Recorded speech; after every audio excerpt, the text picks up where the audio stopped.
ಯಾರಿಗೂ ಆಲ್ಮೋಸ್ಟ್ ಗೊತ್ತಿಲ್ಲ ಈ ಪ್ಲೇಸ್ ಅನ್ಸುತ್ತೆ. ಮಿಸ್ ಮಾಡದೆ ಬಂದು ನೋಡ್ಕೊಂಡೋಗಿ, ತುಂಬಾ ಚೆನ್ನಾಗಿದೆ. ಶಂಕರಾಚಾರ್ಯರದು 4 ಮೇಯ್ನು. ಪೂರ್ವ, ಪಶ್ಚಿಮ, ಉತ್ತರ, ದಕ್ಷಿಣದಲ್ಲಿ ಶೃಂಗೇರಿ ಇದು. ಬದ್ರಿ ಉತ್ತರದಲ್ಲಿ ಬದ್ರಿ ಆಶ್ರಮ. ಅವ್ರು ಮಾಡಿರೋ ಪೀಠ ಆಯಿತು.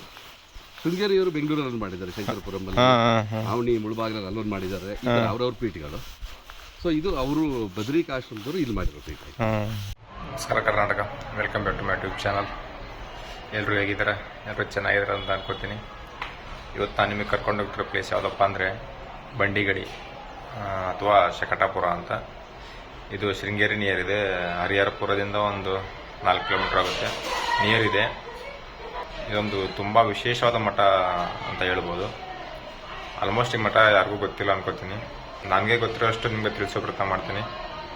ಬನ್ನಿ, ಮಠ ಹೇಗಿದೆ ನೋಡೋಣ. ಹಣ ಬಂದ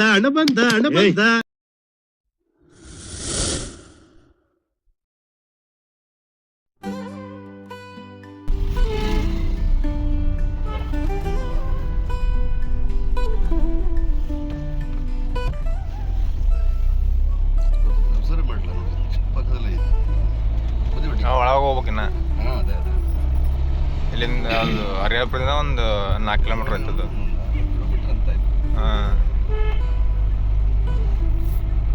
ಚೆನ್ನಾಗಿದೆ ಇದು ಪ್ಲೇಸ್. ಈ ವಿದ್ಯಾಪೀಠ ಯಾರ ಅಂಡರ್ ಬರುತ್ತೆ ಅಂದರೆ ಶೃಂಗೇರಿ ಟೆಂಪಲ್ ಅಂಡರೇ ಬರೋದಿದು. ಇಲ್ಲಿ ನಾವು ತೊಡಕಾಚಾರ್ಯ ಅಂತ ಸಾಧುಗಳನ್ನ ನೋಡ್ಬೋದು. ಅವರು ಆದಿಶಂಕರಾಚಾರ್ಯರು ಶಿಷ್ಯರಾಗಿದ್ದರು ಮತ್ತು ಬದ್ರಿನಾಥದಲ್ಲಿರೋ ಹಿಂದೂ ಸಂಸ್ಥೆಯಾದ ಉತ್ತರಾಯಣ ಜ್ಯೋತಿಷ್ ಪೀಠದ ಮೊದಲ ಮಠಾಧೀಶರಾಗಿದ್ದರು. ಶ್ರೀ ಸತ್ಯತೀರ್ಥ ಸಾಧುಗಳು ತೊಡಕಾಚಾರ್ಯ ವಂಶದವರೇ.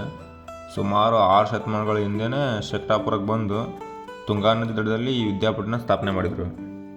ಬದ್ರಿನಾಥದಿಂದ ಹಿಂದೂ ದೇವರಾದ ಶ್ರೀ ಲಕ್ಷ್ಮೀನಾರಾಯಣ ಸ್ವಾಮಿ ವಿಗ್ರಹವನ್ನು ಶ್ರೀ ಸತ್ಯತೀರ್ಥರು ತಂದು ಶಕಟಾಪುರದಲ್ಲಿ ಸ್ಥಾಪನೆ ಮಾಡಿದರು. ಈ ಮಠ ಹರಿಹರಪುರದಿಂದ ಒಂದು ಸುಮಾರು 4 ಕಿಲೋಮೀಟರ್ ಇರಬೇಕು. ಶೃಂಗೇರಿಯಿಂದ ಬಂದರೆ ಒಂದು 28ರಿಂದ 30 ಕಿಲೋಮೀಟರ್ ಆಕತ್ತೆ.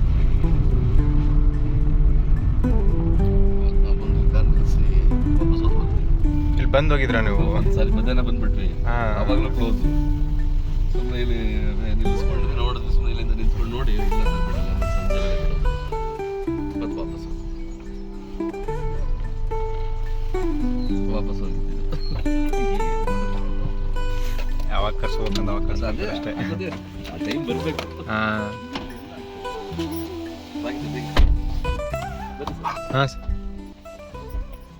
ಬನ್ನಿ, ಮಠ ಹೇಗಿದೆ ನೋಡ್ಕೊಂಬರೋಣ, ಹಾಗೂ ಇಲ್ಲಿನ ವಿಶೇಷತೆಗಳನ್ನು ತಿಳ್ಕೊಂಬರೋಣ. ಕೃಷ್ಣ ರಾಜರಾಜೇಶ್ವರಿ ಮತ್ತು ದತ್ತಾತ್ರೇಯ ದೇವರುಗಳನ್ನ ಸದಾ ಇಲ್ಲಿ ಪ್ರಧಾನ ದೇವರುಗಳಾಗಿ ಪೂಜೆ ಮಾಡ್ತಾರೆ.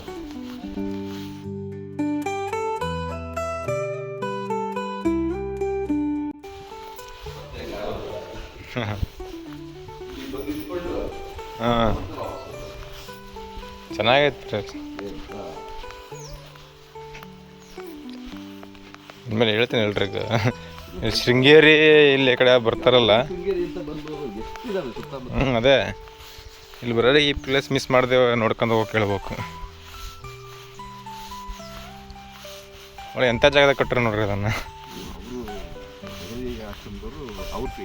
ಹಾಂ, ಈಗ ಶೃಂಗೇರಿಯವ್ರು ಹೆಂಗೆ ಬೆಂಗಳೂರಿನಲ್ಲಿ ಅವನಿ ಇಲ್ಲೆಲ್ಲ ಮಾಡಿದಾರಲ್ಲ ಪೀಠ.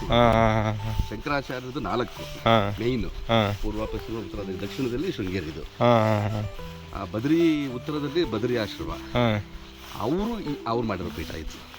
ಶೃಂಗೇರಿಯವರು ಬೆಂಗಳೂರಲ್ಲಿ ಮಾಡಿದ್ದಾರೆ, ಶಂಕರಪುರಮಲ್ಲಿ, ಅವನಿ ಮುಳಬಾಗಿಲಲ್ಲಿ ಅಲ್ಲೊಂದು ಮಾಡಿದ್ದಾರೆ. ಅವ್ರವ್ರ ಪೀಠಗಳು. ಸೊ ಇದು ಅವರು ಬದ್ರಿಕಾಶ್ರಮದವರು ಇಲ್ಲಿ ಮಾಡಿರೋ ಪೀಠ. ಭಾಳ ಜನ ಕನ್ಫ್ಯೂಸ್ ಆಗಿಬಿಡ್ತದೆ. ಅದೊಂದು ಶಂಕರಾಚಾರ್ಯ ಇದ್ಯಾವುದು ಎಲ್ಲ ಒಂದೇ ಅಲ್ಲ. ಬಟ್ ಏನಂದ್ರೆ ಫಸ್ಟ್ ಶಂಕರಾಚಾರ್ಯ ಮಾಡಿದ 4 ದಿಕ್ಕಲ್ಲಿ 4 ಒಂದೊಂದು ದಿಕ್ಕಿನವರು ಅವ್ರವ್ರ ಪೀಠಗಳನ್ನ ಮಾಡ್ಕೊಂಡು ಬಂದರು.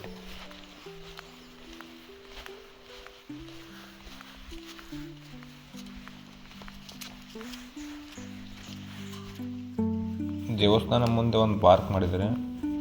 ಪಾರ್ಕ್ ಮಾತ್ರ ತುಂಬ ಕ್ಲೀನಾಗಿ ಮೇಂಟೈನ್ ಮಾಡಿದ್ದಾರೆ. ಅಲ್ಲೇ ಶಂಕರಾಚಾರ್ಯರವರು ಮತ್ತು ಅವ್ರ ಶಿಷ್ಯರೆಲ್ಲ ತಪಸ್ಸು ಮಾಡ್ತಿರೋದೆಲ್ಲ ಹಾಕಿದ್ದಾರೆ ನೋಡಿ. ಪಾರ್ಕ್ ಅಷ್ಟು ಕ್ಲೀನಾಗಿ ಮೇಂಟೈನ್ ಮಾಡಿದ್ದಾರೆ. ಈ ದೇವಸ್ಥಾನವನ್ನು 2007ರಲ್ಲಿ ಜೀರ್ಣೋದ್ಧಾರ ಮಾಡಿದ್ದಾರೆ. ಒಳಗಡೆ ಬಿಡ್ತಾರೋ ಇಲ್ಲ ಗೊತ್ತಿಲ್ಲ, ಬಿಟ್ಟರೆ ಕ್ಯಾಪ್ಚರ್ ಮಾಡ್ತೀನಿ, ಇಲ್ಲ ಅಂದರೆ ಅದ್ರ ಬಗ್ಗೆ ನೋಡ್ಕೊಂಬಂದು ನಿಮ್ಗೆ ಹೇಳ್ತೀನಿ. ನಿಜ ಎಷ್ಟು ಪೀಸ್ ಆಗಿದ್ದು ಗೊತ್ತೇ ಇಲ್ಲಿ ವಾತಾವರಣ. ಮನಸ್ಸಿಗೆ ನೆಮ್ಮದಿ ಬೇಕಂದ್ರೆ ಬನ್ನಿ, ಇಲ್ಲೊಂದು ಡೇ ತುಂಬ ಪೀಸ್ಫುಲ್ ಆಗಿದೆ ವಾತಾವರಣ, ಸೈಲೆಂಟ್ ಎಲ್ಲ ಕಡೆಗೆ. ದೇವಸ್ಥಾನ ಒಳಗಡೆ ಕೃಷ್ಣ ಲೀಲೆನ ತುಂಬ ಸುಂದರವಾಗಿ ಕಟ್ಟಿದ್ದಾರೆ.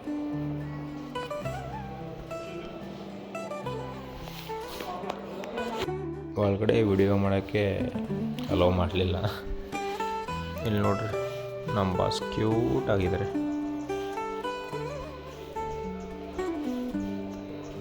ಒಳಗಡೆ ಟೋಟಲ್ 3 ಗರ್ಭಗುಡಿಗಳಿದ್ದಾವೆ. ಲಕ್ಷ್ಮೀನಾರಾಯಣ, ಕೃಷ್ಣ ಮತ್ತು ರಾಜರಾಜೇಶ್ವರಿ. ದೇವಸ್ಥಾನದ ಹತ್ರ ಒಂದು 10 ನಿಮಿಷ ವಾತಾವರಣ ನೋಡ್ಕೊಂಡು ಕೂತ್ಕೊಂಡ್ರೆ ಸಿಕ್ಕಾಪಟ್ಟೆ ಖುಷಿ ಆಗುತ್ತೆ ನೋಡ್ರಿ. ಮಠದಲ್ಲಿ ಗೋಶಾಲೆ, ವೇದ ಪಾಠಶಾಲೆ ಮತ್ತು ಯಜ್ಞಶಾಲೆಗಳನ್ನು ಎಲ್ಲ ರೀತಿಯಲ್ಲೂ ಅಭಿವೃದ್ಧಿ ಮಾಡಿದ್ದಾರೆ.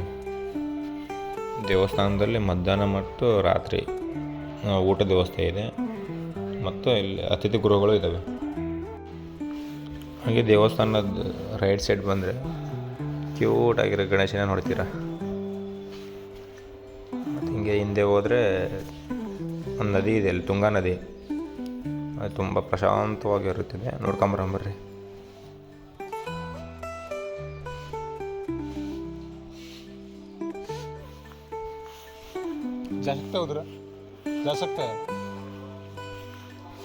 ವಿಜಯನಗರ ಸಾಮ್ರಾಜ್ಯದ ಚಕ್ರವರ್ತಿಗಳು ಭೂಮಿ ಮತ್ತು ಸಂಪತ್ತನ್ನು ಕೊಟ್ಟು ಈ ದೇವಸ್ಥಾನ ಅಭಿವೃದ್ಧಿ ಮಾಡೋಕ್ಕೆ ಸಹಾಯ ಮಾಡಿದ್ರಂತೆ. ವಿಶೇಷ ಏನಪ್ಪ ಅಂದರೆ ವಿಜಯನಗರ ಅರಸರು ಆಡಳಿತ ಮಾಡೋ ಟೈಮ್ನಲ್ಲಿ ಹಬ್ಬ ಹರಿದಿನಗಳು ಬಂದರೆ ಈ ಮಠಕ್ಕೆ ಬಂದು ಭೇಟಿ ನೀಡ್ತಿದ್ರಂತೆ. ಶೃಂಗೇರಿ ಸೈಡ್ ಯಾರೆಲ್ಲ ಟ್ರಿಪ್ ಪ್ಲ್ಯಾನ್ ಮಾಡ್ಕೊಂಬಂದಿರ್ತಿರೋ ಈ ಪ್ಲೇಸ್ನ ಮಿಸ್ ಮಾಡಿದೆ ನೋಡಿ. ತುಂಬ ಚೆನ್ನಾಗಿದೆ ಮಾತ್ರ ಪ್ಲೇಸು, ಪೀಸ್ಫುಲ್ ಆಗಿದೆ. ಯಾರಿಗೂ ಆಲ್ಮೋಸ್ಟ್ ಗೊತ್ತಿಲ್ಲ ಈ ಪ್ಲೇಸ್ ಅನಿಸುತ್ತೆ. ಮಿಸ್ ಮಾಡದೆ ಬಂದು ನೋಡ್ಕೊಂಡೋಗಿ, ತುಂಬ ಚೆನ್ನಾಗಿದೆ. ಇದು ಮಠದ ಹಿಂದಿನ ಸ್ವಾಮಿಗಳ ಸಮಾಧಿ ಅಂತೆ. ತುಂಗಾ ನದಿ ದಡದಲ್ಲೇ ಇದೆ, ನೀವು ನೋಡ್ಬೋದು. ತುಂಗಾ ನದಿ ಇವಾಗ ಸ್ವಲ್ಪ ನೀರು ಕಡಿಮೆ ಇದೆ, ನೀರಿದ್ದಾಗ ಫುಲ್ ಜೋರ ಹರಿಯುತ್ತಂತೆ.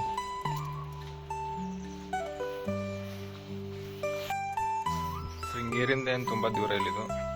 ಹರಿಹರಪುರದಿಂದ ಒಂದು 4 ಕಿಲೋಮೀಟ್ರು. ಮಠದ ಸುತ್ತಮುತ್ತ ನೀವು ಹೆಂಗೆ ನೋಡಿದ್ರು ಹಚ್ಚ ಹಸಿರು ಕಾಣೋದು. ಹಸಿರು ನಡುವೆ ಈ ಮಠ ತುಂಬ ಚೆನ್ನಾಗಿದೆ. ಮನಸ್ಸಿಗೆ ನೆಮ್ಮದಿ ಬೇಕನ್ನೋದು ಮಾತ್ರ ಬಂದೋದು ಒಂದು ಟೈಮು. ಪೀಸ್ಫುಲ್ ಎಂಜಾಯ್ ಮಾಡ್ತೀರ, ಖುಷಿಯಾಗಿ ಹೋಗ್ತೀರ ಮಾತ್ರ, ಇದಂತೂ ನಿಜ.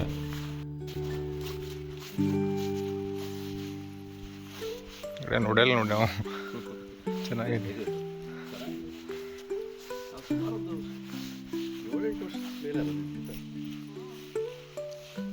ನಮಗೆ ಕನ್ಫ್ಯೂಸ್ ಆಗ್ಬಿಡ್ತು.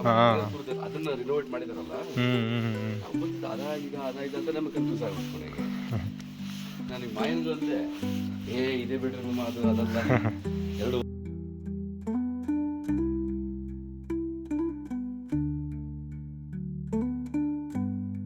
ಇದಾಗಿತ್ತು ಶಕಟಾಪುರ ಮಠದ ಮಾಹಿತಿ. ನಾನು ತಿಳ್ಕೊಂಡಿರುವಷ್ಟು ನಿಮಗೆ ತಿಳಿಸೋ ಪ್ರಯತ್ನ ಮಾಡಿದ್ದೀನಿ. ಐ ಹೋಪ್ ಎಲ್ರಿಗೂ ಇಷ್ಟ ಆಗಿದೆ ಅನ್ಕೋತೀನಿ. ಇಷ್ಟ ಆದರೆ ಲೈಕ್ ಮಾಡಿ, ಶೇರ್ ಮಾಡಿ. ಜಾಸ್ತಿ ಇಷ್ಟ ಆಗಿದೆ ಸಬ್ಸ್ಕ್ರೈಬ್ ಮಾಡ್ಕೊಳ್ಳೋದು ಮಾತ್ರ ಮರಿಬೇಡಿ. ನೀವು ಈ ಥರನೇ ಸಪೋರ್ಟ್ ಮಾಡಿದರೆ ನನಗೆ ಇನ್ನಷ್ಟು ವೀಡಿಯೋಗಳು ಮಾಡೋಕ್ಕೆ ಆಸಕ್ತಿ ಬರುತ್ತೆ. ಸೊ ನಿಮ್ಮ ಸಪೋರ್ಟ್ ತುಂಬ ಇಂಪಾರ್ಟೆಂಟ್ ನನಗೆ. ಇನ್ನು ಒಳ್ಳೊಳ್ಳೆ ಪ್ಲೇಸಸ್ನ ನಿಮಗೆ ತೋರಿಸೋ ಪ್ರಯತ್ನ ಮಾಡ್ತೀನಿ. ಮತ್ತೆ ಭೇಟಿಯಾಗೋಣ. ನಮಸ್ಕಾರ.